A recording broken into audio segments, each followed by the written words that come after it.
boa tarde a todos e a todas que nos assistem nesse momento, que participam conosco aqui dessa grande casa espírita virtual que se forma na internet, através dessa videoconferência pelo Zoom. Rogamos a Jesus, nosso divino amigo, nosso mestre, que nos envolva em fluidos de muito amor, de muita paz, e que todos nós aqui presentes, encarnados e desencarnados, possamos ser atendidos nas nossas necessidades mais. O tema do nosso estudo de hoje, ele está em O Livro dos Espíritos. O Livro dos Espíritos é a primeira obra codificada por Allan Kardec. O Livro dos Espíritos é dividido em 4 partes, e a segunda parte, que trata exatamente do mundo espírita ou mundo dos espíritos, vem trazer no seu capítulo 1º, que trata dos espíritos, a temática da origem e natureza dos espíritos e a forma e ubiquidade dos espíritos, que é a temática que nós vamos estudar, que nós vamos conversar na tarde de hoje. Mas eu queria fazer um convite a vocês. Eu queria fazer uma proposta, que juntos pudéssemos trabalhar a nossa imaginação.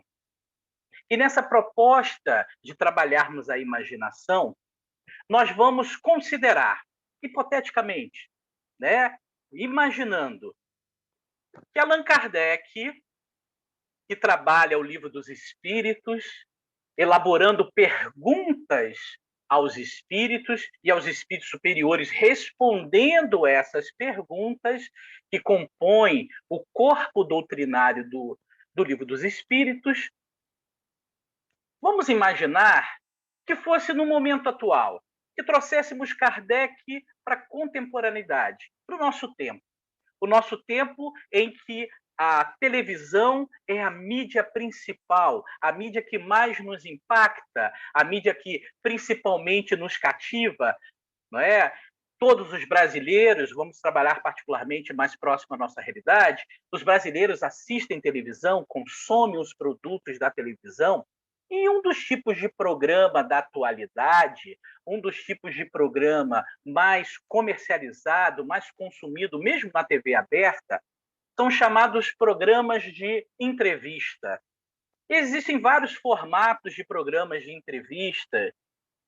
E existe, por exemplo, um programa em que tem um apresentador, que tem um convidado e se bate um papo em relação a isso, a uma temática qualquer, cujo entrevistado é especialista, ou é um artista, ou é um produtor de algum conteúdo. Existem outros tipos de programas em que o apresentador é assessorado por uma bancada, por outros jornalistas que, junto com ele, vão entrevistar o convidado, como no exemplo do Roda Viva, por exemplo, que é um programa muito conhecido. Vamos imaginar que um programa fosse estudar o espírito na sua origem, na sua natureza, e usando a imaginação com criatividade e com bom humor, vamos imaginar que o Globo Repórter fosse fazer uma matéria sobre o espírito. Imaginamos aquela voz impostada do Sérgio Japelin, que eu não sei imitar, obviamente, e não vou me atrever a fazer isso, fazendo a chamada, né? No programa de hoje, o espírito. Onde vive? O que come? Como se reproduzem? No Globo Repórter. Ficaria um pouco estranho, não daria para entendermos muito bem como isso funcionaria. Mas os programas de entrevista funcionariam bem. Então vamos imaginar um que agrada a grande maioria, tem uma alta audiência, como é o Papo com Bial. Mas vamos fazer diferente. Vai ser um papo com Kardec, em que Kardec vai entrevistar os espíritos e eles vão trazer algumas respostas relacionadas à sua realidade. Então, como é que seria a abertura desse programa? Vamos imaginar juntos? Vamos usar nossa criatividade, nosso atributo do pensamento criativo? Então, vamos lá. Vamos imaginar que esse entrevistador, esse apresentador desse programa de entrevista, faria a sua entrada para trazer o entrevistado. Então, ele diria mais ou menos assim: e no programa de hoje, vamos conversar com ele, que é um dos seres inteligentes da criação, viajado, povoa todo o universo fora do mundo material. Ele é filho de Deus, e vai nos contar como é fazer parte de uma família imensa, a família universal. Vem para cá, espírito! E aí o talk show começaria, o programa de entrevistas aconteceria e a conversa partiria daí para que os dois pudessem traçar um bate-papo. E eu imagino assim, eu queria que vocês acompanhassem comigo nessa viagem imaginativa. Eu imagino que o apresentador diria: olha, espírito, você que é o nosso entrevistado de hoje, nós coletamos as dúvidas dos nossos telespectadores. Nós trouxemos aqui as principais perguntas, as dúvidas que a humanidade tem a seu respeito. Você estaria disposto, diante da lente da verdade, para dizer tudo? E o espírito, com toda certeza, no caso dos espíritos que responderam à codificação, diriam: sim, sem o menor problema. Então o entrevistador diria: como primeira pergunta, nós temos: como é que eu posso te chamar? De espírito ou de alma? Me diga, por favor, tem essa confusão com relação à sua identificação. Explica para a gente, por favor, por público de casa, se você é espírito ou se você é alma. E imaginando a resposta, nós poderíamos pensar: o espírito respondendo: espírito e alma são a mesma coisa. Antes de se unir ao corpo, a alma, que é um dos seres inteligentes que povoam o universo, ele é um espírito e vai se identificar com um corpo de carne, vai se ligar a um corpo de carne durante uma encarnação, ou seja, temporariamente, para viver ali experiências que possam aperfeiçoá-lo e que possam fazê-lo crescer, tanto intelectualmente como moralmente. Mas espírito e alma é a mesma coisa. Apenas didaticamente, para facilitar ao leitor de O Livro dos Espíritos, quando ler a questão e consegue identificar quando o espírito está ligado ao corpo, como um homem, ou quando está liberto do corpo, na condição de espírito livre, é que se coloca alma, definido como um espírito encarnado. E quando passa pelo fenômeno da morte e liberta-o dessa ligação e volta à condição de espírito livre, ele é identificado como espírito. Mas, na essência, alma e espírito são a mesma coisa. E aí, então, o apresentador seguiria com o seu programa e perguntaria: agora, o público de casa quer conhecer um pouco mais sobre você, espírito. Me fale um pouco sobre você. E o espírito, então, poderia responder: eu pertenço a uma coletividade dos seres inteligentes da criação, que são os espíritos. Os espíritos são as almas dos homens que viveram na Terra ou em outros mundos. Estamos em toda parte, povoamos o universo fora do mundo material. E muitos de nós estão continuamente à volta dos homens. E com os homens acabamos estabelecendo contato. Há espíritos de todos os graus de bondade e de malícia, de saber e de ignorância. Somos as individualidades dos seres extracorpóreos. O que isso quer dizer? Dos seres que vivem fora do corpo. Cada espírito é um ser à parte, uma individualidade inconfundível, inigualável, com as suas conquistas, aprendizados, dores, alegrias. Somos felizes ou infelizes de acordo com o bem ou com o mal que tenhamos praticado durante as encarnações. E com o grau de adiantamento que tenhamos conquistado de acordo com as experiências vividas, com cada encarnação aproveitada. Por isso, há a necessidade de nos unirmos a um corpo de carne. Mesmo que nós, espíritos, sejamos independentes do corpo, a união com o corpo se faz necessária. Nos ligarmos a um corpo de carne durante um breve período de tempo de uma existência corporal. Para quê? Para vivermos aí, durante as existências encarnatórias, experiências, aprendizados, que a vida em sociedade, como a página inicial nos trouxe, essa reflexão importante da necessidade da vida em grupo, para que venhamos exatamente a experimentar, a podermos aprender, trocar, viver, adquirir tudo aquilo que é indispensável na nossa trajetória evolutiva, no nosso processo de crescimento e de evolução. E aí, nesse momento, o entrevistador, dentro desse cenário imaginativo, nesse programa imaginativo que nós estamos criando, nesse programa de entrevista em que o espírito está sendo ali entrevistado, imaginemos então que o apresentador lhe faça a seguinte pergunta: tira uma dúvida, por favor. Afinal de contas, os espíritos são imortais ou eternos?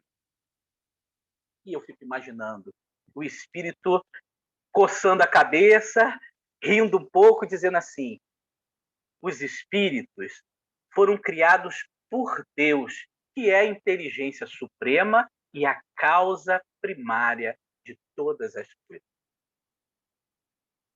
E esses espíritos, como criação divina, se acham submetidos à vontade soberana de Deus. Então, os espíritos tiveram um princípio. Eles não existiram desde sempre como Deus. Os espíritos tiveram um princípio. Quando e como cada um dos espíritos foi criado, não se sabe. Isso é um mistério.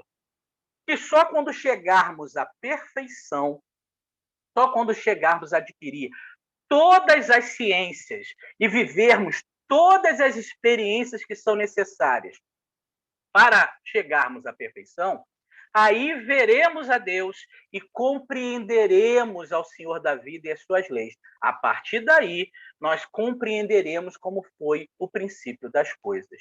Mas, no momento, nós não sabemos quando nem como fomos criados. Mas fomos criados por Deus.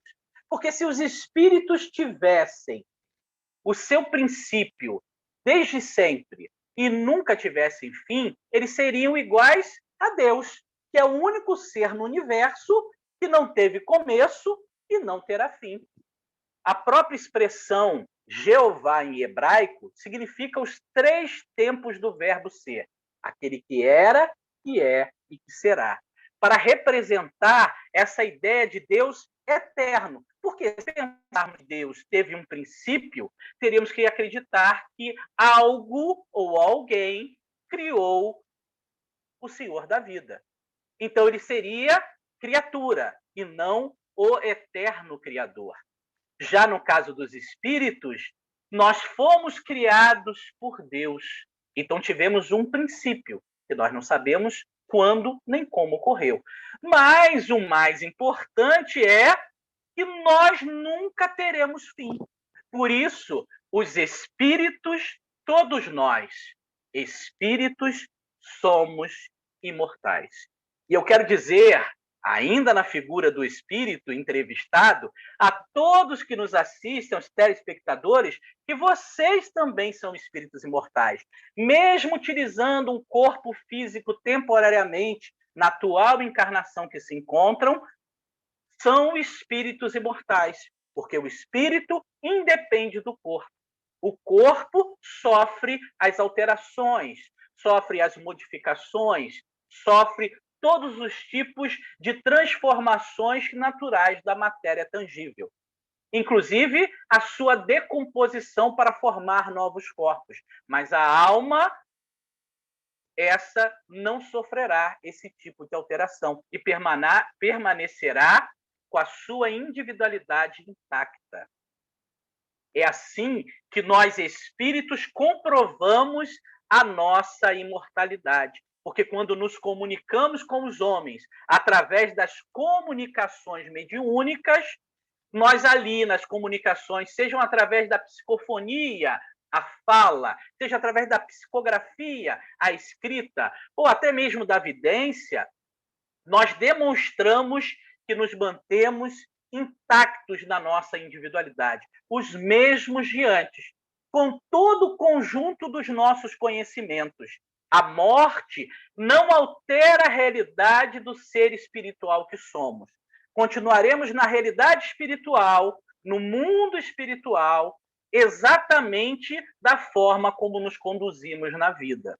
Existe até um velho ditado que diz: o que levamos da vida é a vida que levamos. A maneira como nós entendemos a vida, nos relacionamos com a vida, os nossos valores, as nossas crenças, a nossa postura, a nossa conduta moral, o bem ou o mal que elegemos como conduta primordial do nosso ser, é que manteremos ainda na realidade espiritual, exatamente como fomos na nossa última encarnação.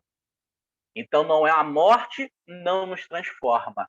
A morte não nos altera a realidade. Eu me lembro que quando eu era criança, eu ouvia muitas pessoas dizendo assim, de uma determinada pessoa que era conhecida e que era um crápula, era uma pessoa, às vezes, detestável pela sua conduta completamente irregular, uma conduta má diante da vida, era uma pessoa perversa, uma pessoa injusta.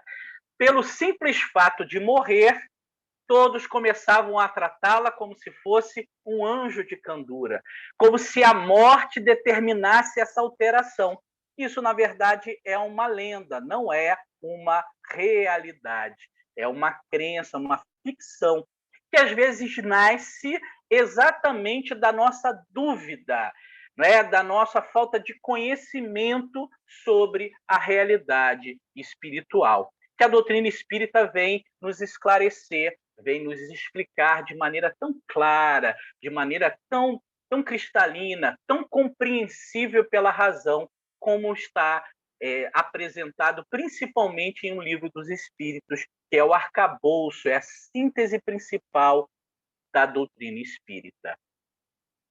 E aí, continuando nesse programa imaginatório que nós estamos criando coletivamente aqui, de entrevista, imaginemos que o público envia ao apresentador uma determinada pergunta. E ele diz assim: o público quer saber, espírito, conforme você nos esclareceu, os espíritos foram criados por Deus. A dúvida é: a criação dos espíritos é permanente ou só se deu na origem dos tempos? E o espírito entrevistado diria com toda a propriedade: a criação divina é permanente. Quer dizer, Deus jamais deixa de criar. Nós podemos ter essa certeza na citação de Jesus: o meu Pai trabalha até hoje, e eu também. Deus cria incessantemente. Os espíritos são criados por Deus ininterruptamente. Assim é o Senhor da vida, é o Criador. O homem tem dificuldade de interpretar as coisas que são celestiais. As leis divinas são difíceis ainda de serem entendidas pelo homem na sua plenitude, devido à nossa deficiência intelectual e moral. Então, o homem busca um sentido inverso. Quando não consegue chegar ao entendimento das leis divinas, se aproximar de Deus, ele faz o serviço inverso, traz Deus para perto dele. E criamos, então, uma visão de Deus e das suas leis antropomórficas, ou seja, damos uma forma humana a Deus, inclusive nos seus sentimentos e ideias. E dentro dessa visão antropomórfica, nós vamos encontrar na Bíblia aquela visão de que Deus criou o mundo em 6 dias e no 7º ficou deitado na praia descansando, porque estava exaurido, cansado do trabalho. Essa é uma visão humana, que naturalmente entende-se que o repouso faz parte da lei do trabalho. Quem trabalha muito gasta as energias, fica exaurido e necessariamente precisa descansar. Mas nós não podemos apequenar o Senhor da vida, nós não podemos trazer o Senhor da vida à condição humana imperfeita. É preciso entender, como os espíritos superiores nos ensinam, que Deus É a inteligência suprema, causa primária de todas as coisas. Que Deus possui todo conhecimento, a perfeição absoluta, é onipotente, tudo pode realizar. E sendo Deus, cria incessantemente. Então não podemos imaginar um minuto sequer de ociosidade da providência divina, porque a providência divina é o verbo criador que continua a criar em todo o universo infinito, principalmente os seres inteligentes da criação, que são os espíritos. Então, o Senhor da vida cria a matéria e cria o ser espiritual. Exatamente a matéria para lhe servir de instrumento de trabalho, para lhe servir de ambiente de atuação, laboratório de suas experiências, mas cria principalmente o ser espiritual, que é o ser pensante, inteligente, aquele que estará subordinado à sua vontade. Porque nossa meta, como espíritos imortais em processo de aperfeiçoamento, é chegarmos à perfeição. O que seria a perfeição? Como lá na parábola ensinada por Jesus, que eu particularmente mais amo, que mais me sensibiliza o coração, que é a parábola do filho pródigo, nós vamos encontrar ali o retorno do filho transviado à casa do pai, aos braços do pai, a comunhão com o pai. Isso somos nós. Representa a nossa história evolutiva. Criados simples e ignorantes, estamos no nosso caminhar de ir ao encontro do Pai, de podermos podermos entrar em comunhão com o Senhor da vida, de podermos olhar a Deus, entendê-lo, compreender a sua vontade e, a partir daí, nos tornarmos como Jesus é, e é o maior modelo e guia para todos nós, é o grande símbolo da humanidade terrena, é o maior exemplo da humanidade terrena, porque nos é o guia e modelo, termos os executores da vontade divina em todo o universo. Ou seja, um dia, olha que coisa maravilhosa, um dia, gente, pensa nisso, um dia nós poderemos dizer também: eu e o Pai somos um. Não a mesma criatura, não confundindo os dois, mas no sentido de que nós entenderemos tão bem a vontade divina, viveremos a sua lei dentro de nós, como se a lei fosse a nossa própria vida, ao ponto de podermos executar a vontade de Deus em toda parte. Seremos os seus ministros, os executores da sua vontade. Olha que coisa linda! Olha que projeto magnífico que nos aguarda. Todos nós, espíritos imortais em processo de aprimoramento, somos um Cristo em essência, um espírito que será executor da vontade divina. O tempo para isso é relativo, é particular, depende de cada um de nós. A estrada, cada um de nós vai construir, vai palmilhar. Vai depender das nossas escolhas, do nosso livre-arbítrio, da nossa vontade. Por isso, nós somos os construtores do nosso destino, os artífices da nossa própria felicidade. Olha que coisa linda! O destino está nas nossas mãos. Cada um de nós escreve a sua história. Tem uma música que diz: pegue a caneta do presente e escreva uma história melhor, com gente rindo, um sol se abrindo e você bem mais feliz. Um mundo lindo, com gente rindo e você bem mais feliz. Então, vamos escrever a nossa história, vamos aproveitar essa nossa encarnação, as experiências que aqui vivemos para construir a atual encarnação que nos encontramos. Esse momento que estamos aqui ligados a um corpo de carne é a melhor oportunidade da nossa história evolutiva. Você já se deu conta, meu amigo, minha amiga, que você é a melhor versão de você mesmo nesse momento? Que você tem todas as oportunidades de construir a felicidade que te aguarda? Olha que coisa boa! Mesmo diante das tristezas momentâneas, mesmo diante das dificuldades, das lutas da vida, das provas ou expiações, que são processos reeducacionais, que você esteja vivenciando, isso tudo tem um fim: seu progresso, o seu aprimoramento, a oportunidade de você ascender à evolução, ao crescimento, à felicidade. Então, aproveite, por favor. Dedique-se da melhor forma que estiver ao seu alcance. Aproveite cada instante dessa encarnação que você se encontra. Aproveite cada segundo dessa vida momentânea que é esse corpo, porque uma hora vai passar. Não vamos ter a ilusão de que ele vai permanecer por muito tempo. Não vai, porque a matéria precisa sofrer transformações. Vamos lembrar lá na escola, Lavoisier, na natureza, nada se cria, nada se perde, tudo se transforma. Então, o seu corpo está se transformando, está se alterando. E, com isso, o seu tempo de permanência nessa encarnação está diminuindo. Mas cada instante é uma bênção, é uma oportunidade, é um presente.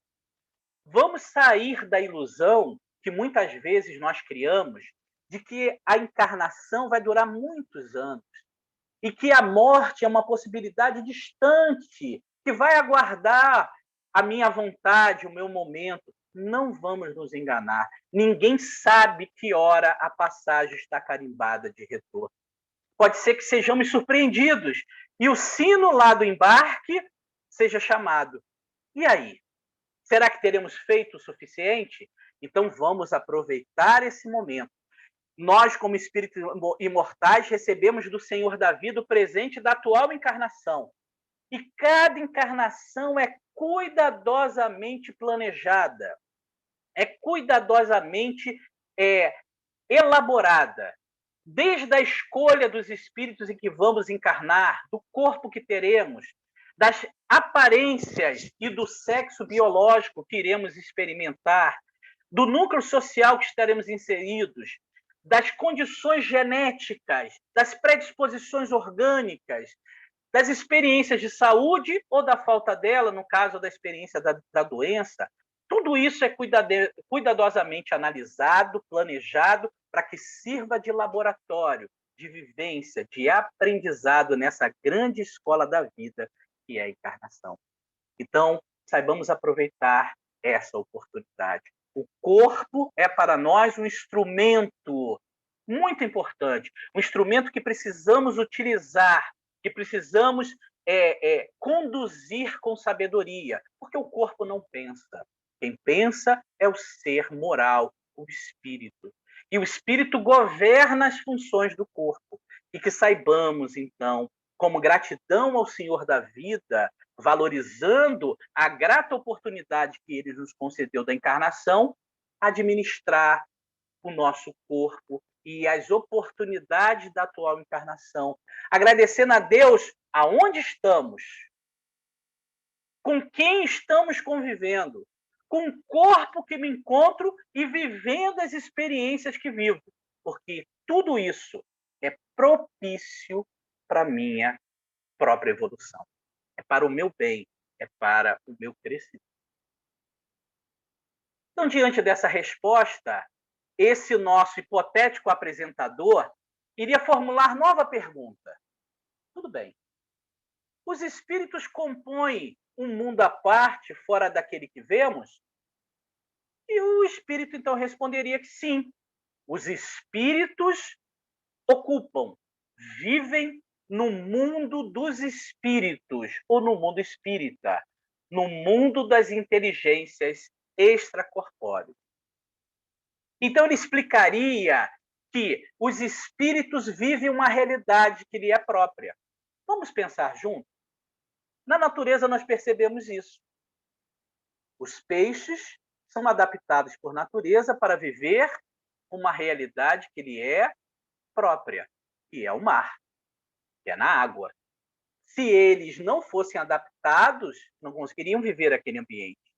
A natureza dos espíritos, por ser uma natureza espiritual, lhes dá condições, por natureza, por afinidade a essa natureza, a viver uma realidade que lhe é própria, que é o mundo dos espíritos.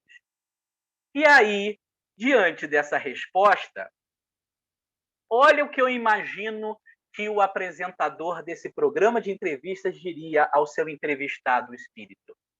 Olha, espírito, chegou agora uma pergunta dos telespectadores. Atenção no programa, hein? Polêmica! Nós que estamos aqui na Terra, como você diz, vinculados a um corpo de carne para viver uma nova reencarnação, durante essa experiência nós temos a impressão que este aqui, a Terra, é o mundo real, onde tudo nos impressiona ao sentido, nos dando a sensação de que o mundo espiritual é apenas uma hipótese, uma esperança agradável. Afinal de contas, espírito, fala para nós, qual dos dois mundos, o espírita ou o corpóreo, é o principal na ordem das coisas? E é interessante que essa pergunta tem a ver exatamente com a sensação que a gente acaba tendo. Nós, quando estamos encarnados, as coisas do mundo material nos impressionam muito. E essa impressão nos dá uma falsa ideia. Que falsa ideia é essa? A falsa ideia de que esse mundo é real. Esse é o mundo verdadeiro, é um mundo constante e importante. E aí nós possamos acreditar que o mundo espiritual é ser apenas uma possibilidade agradável. Por isso, tantas pessoas têm dúvidas a respeito se existe vida ou não após a morte. E a espiritualidade, então, vem nos esclarecer de que o mundo principal e permanente é um mundo espiritual, é o mundo dos espíritas. Este é o único que sobrevive a tudo. O mundo material é o mundo passageiro, o mundo transitório, com qualquer forma, passa por transformações. E eles ainda esclarecem mais que o mundo espiritual, por ser o primeiro na ordem das coisas, poderíamos imaginar que o mundo material poderia existir, poderia deixar de existir ou nunca ter existido. Isso não alteraria, não impactaria na realidade do mundo espiritual. Então, quando nós estamos aqui encarnados, nós temos a impressão, a ilusão que esse mundo é real. Mas esse é um mundo das ilusões. Esse é um mundo passageiro e transitório, como tudo nele. Tudo passa. Nada verdadeiramente aqui nos pertence. Tudo nos é empréstimo, inclusive a própria vida orgânica. Mas uma hora teremos que deixar. E voltaremos então à nossa verdadeira vida, à realidade que nos aguarda, que é a vida espiritual. Essa sobrevive a tudo. Por isso os espíritos são imortais. O que morre é o corpo, a vestimenta. A alma sobrevive a tudo. E o apresentador, nesse diálogo, acrescentaria mais uma pergunta. Diz para nós, espíritos, a matéria é obstáculo para vocês? E o espírito então responderia: a matéria não nos é nenhum obstáculo. Os espíritos passam através de tudo, do ar, da água, do ferro, da madeira, do concreto, até o fogo nós atravessamos, tudo nos é acessível. Então nós vamos perceber que nenhum obstáculo material se impõe ao espírito, que vibra em outra realidade, que viva em outra existência, em outra realidade, em outra condição vibracional. E nada de material aqui lhe impõe obstáculo. Isso também nós podemos entender que os espíritos estão em toda parte. Inclusive, nenhum de nós faz nada em secreto quando está encarnado no mundo material. Às vezes eu posso estar completamente isolado numa ilha deserta, onde nenhum encarnado está próximo, quilômetros de distância de mim. Não quer dizer que eu não esteja, como diz lá o Eclesiástico, rodeado por uma nuvem de testemunhos. Os espíritos estão sempre à nossa volta. E por estarem à nossa volta, nós nunca estamos sozinhos. O que atrai a presença desses espíritos à nossa volta, nessa nuvem de testemunhas, são as nossas intenções, os nossos valores morais, a nossa conduta diante da vida vai atrair, por semelhança em qualidade, os espíritos de mesma ordem. Então, dependendo daquilo que a gente faz, principalmente em segredo, nós temos aí uma ideia da qualidade daqueles que nos acompanham. E o entrevistador continuaria: para nós, homens, os espíritos são invisíveis aos nossos olhos. Os espíritos têm uma forma determinada, limitada e constante? E então o espírito responderia: para vocês, homens, não. Para nós, sim. O espírito, na sua essência, se assim podemos dizer, na sua natureza, ele tem uma forma, se podemos imaginar assim, uma chama, um clarão, uma centelha. Isso nós estamos falando do espírito na sua essência. Mas, quando nós imaginamos o espírito, é preciso imaginá-lo sempre envolto num fluido que lhe forma a sua vestimenta espiritual, o seu corpo espiritual, que Allan Kardec chamou de perispírito. Peri significa em torno do espírito. O perispírito é um corpo que envolve o espírito, porque o espírito, na sua essência, na sua natureza íntima, ele não tem forma, ele não tem sexo.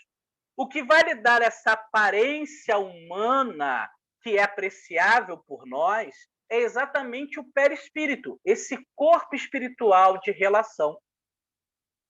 Seja qual for o grau de evolução dos espíritos, nós teremos sempre que imaginá-lo revestido desse seu perispírito.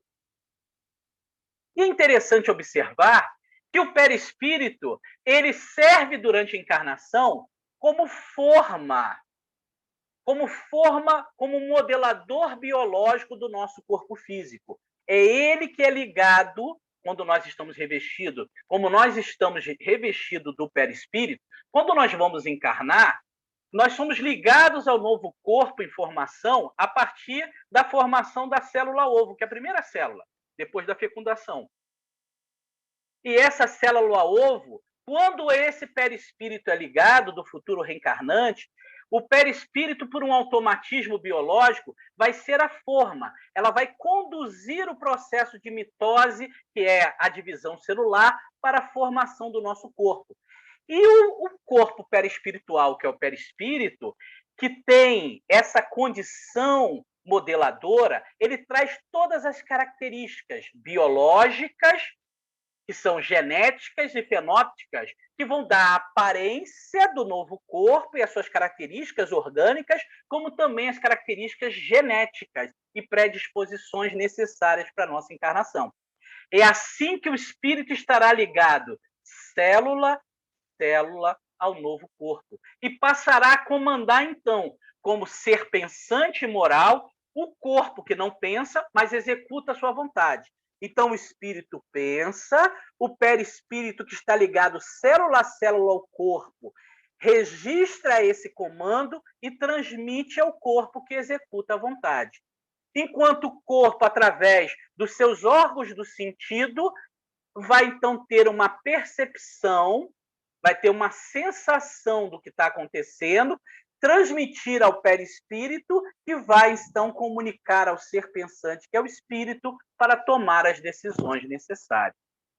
Então, o perispírito, quando desencarnamos, o corpo morre, mas o perispírito continua envolvendo o ser espiritual que somos, continua envolvendo o espírito. E nesse momento, nós permaneceremos na realidade espiritual, guardando a forma que tínhamos no corpo físico da última encarnação. Então, quando nos verem, quando olharem para nós, sejam outros espíritos, ou sejam os médiuns, que têm essa capacidade, essa percepção espiritual de ver, de registrar os espíritos, eles, na verdade, verão a sua aparência perispiritual, que guarda as características da sua última encarnação do seu corpo. É assim que o ser espiritual que somos mantém também a sua característica. Isso na maioria de nós, espíritos em condição mediana. É lógico que os espíritos de ordem superior conseguem mudar a aparência conforme a sua vontade, porque o corpo perispiritual, esse corpo de relação que é o perispírito na realidade espiritual, ele tem uma propriedade, entre muitas, que é a plasticidade. A ideoplastia, ele se molda conforme a vontade do espírito, ou o que ele pensa, o que ele acredita. Por isso que os médios, muitas vezes, poderão ver alguém que foi amputado da perna aqui, quando encarnado, permanecer sem a perna na realidade espiritual. Mas, ora, vocês perguntarão, mas a amputação foi do corpo de carne, não da alma, mas a mente do espírito que acredita não poder existir fora do corpo, não acredita na vida após a morte, porque se está vivo é porque está ainda no corpo, ele vai plasmar no seu perispírito, nesse seu corpo espiritual, a perna amputada, mutilada. Não quer dizer que tenhamos espíritos sem pernas, pernetas, ou cadeirantes, ou cegos, ou surdos, ou qualquer deficiência no mundo espiritual. Eles assim acreditam, de acordo com a maneira como pensam. E aí, então, esse corpo que é sensível a essa vontade, a essa ideia, vai se plasmar. Mas essa deficiência era no corpo. A partir do momento que o espírito muda a sua forma de pensar, ele muda também a sua aparência espiritual. Por isso que os espíritos que amam, os espíritos são voltados ao bem, aos espíritos que evoluem, que mostram a sua evolução espiritual, irradiam uma beleza, uma jovialidade, um brilho que era característico dos corações puros, dos corações amorosos. E se o apresentador perguntasse ao entrevistado que é espírito, que mensagem, meu amigo, você gostaria de deixar para encerrar essa nossa entrevista? O espírito então diria: digo a todos vocês que nos assistem nesse momento, vocês são espíritos imortais, criados por Deus para serem felizes. Estão a caminho da perfeição, nesse caminho que vocês mesmos constroem.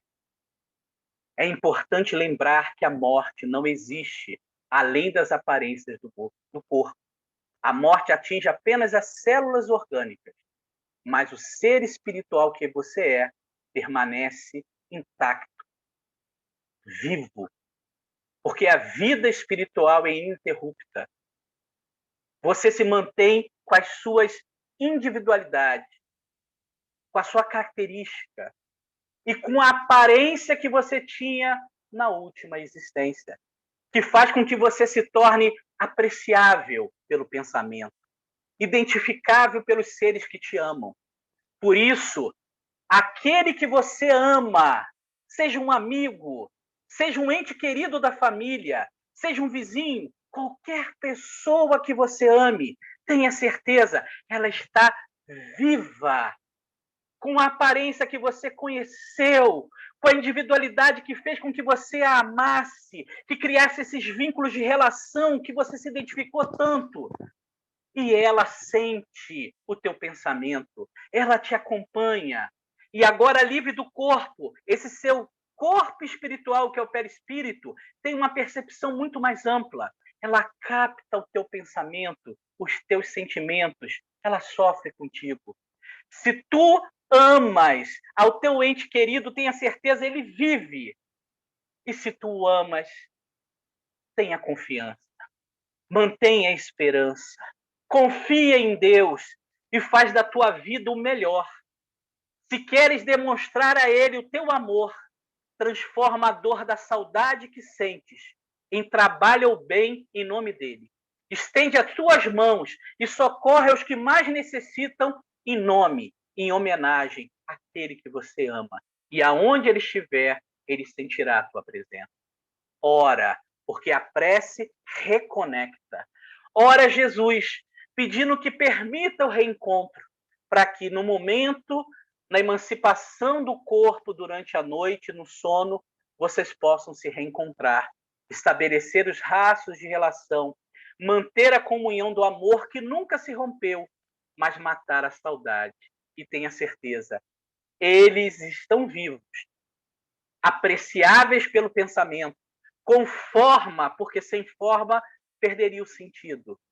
E não são fantasmas, não são fumaças, não são estrelas, são seres reais, seres humanos, que continuam a te amar também. Então, que Jesus ampare os nossos corações e nos abençoe hoje e sempre. Obrigado pela presença de todos, obrigado pela atenção de todos e até o próximo programa. Fiquem com Deus.